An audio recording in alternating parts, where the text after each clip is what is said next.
Bon, bonjour tout le monde. Aujourd'hui, je vais essayer de vous parler un petit peu de la mort, des gens que nous perdons autour de nous et notre tristesse erronée. Pourquoi erronée? Parce que je vais vous expliquer ce qu'il en est. Quand j'ai fait mon chemin spirituel que j'ai commencé, au départ, si vous voulez, il a fallu que j'apprenne à vivre le détachement. Le détachement avec mes plaisirs, le détachement avec les gens qui m'entourent et tout ce genre de choses. Le détachement total du monde extérieur. Quand on vit ces choses-là, on apprend à comprendre vraiment ce qu'est la mort. Et on apprend, et en fait on découvre, si vous voulez, à mesure du temps, à mesure des jours de travail, on se rend compte qu'au final, les gens qu'on aime, en fait, c'est en fait une part de nous-mêmes qu'on aime à travers eux. C'est une part de nous-mêmes qu'on aime à travers eux. Donc quand ils meurent, c'est une part de nous-mêmes que nous pleurons, et non ceux qui partent. Faites le chemin spirituel et vous verrez.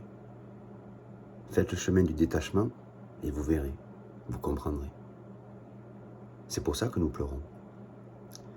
Un homme qui pleure une personne qui meurt, vous pouvez avoir l'émotion sur l'instant, ça vous fait un choc, bon. Mais si vous voulez, un arbre sait qu'il doit perdre une branche, quand elle meurt, elle tombe. La mort fait partie de la création. Quand on est connecté à la création, les choses sont naturelles en fait. On les vit naturellement pour ce qu'elles sont. On ne s'attache pas aux choses. La réalité est éphémère. Tout change. Pour vous expliquer un petit peu plus,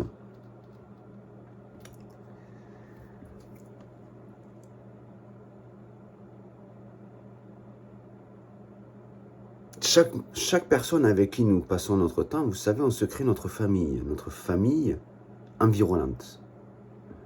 Généralement, à 95%, l'homme n'aime pas la solitude. Et l'homme ne se verrait pas vivre seul au monde. Vous avez vu le film Seul au monde? Bon, et bien quand on fait un chemin spirituel du détachement de la création avec laquelle on s'est créé depuis qu'on est petit, mentalement, on nous mène vers, le divin nous amène vers le seul dans l'univers. Seul dans l'univers. Il vous amène à vous détacher de tout, absolument tout.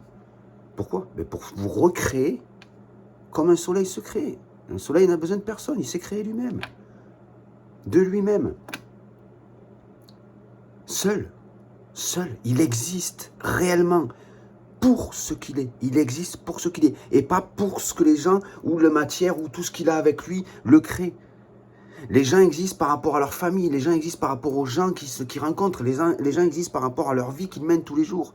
Mais si vous deviez vous détacher de tout et revenir seul dans l'univers, vous comprendriez tout ce que je vous dis.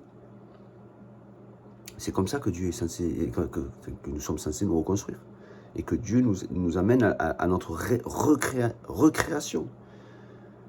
Mais une création et une éducation par la création. C'est space, c'est puissant, c'est costaud.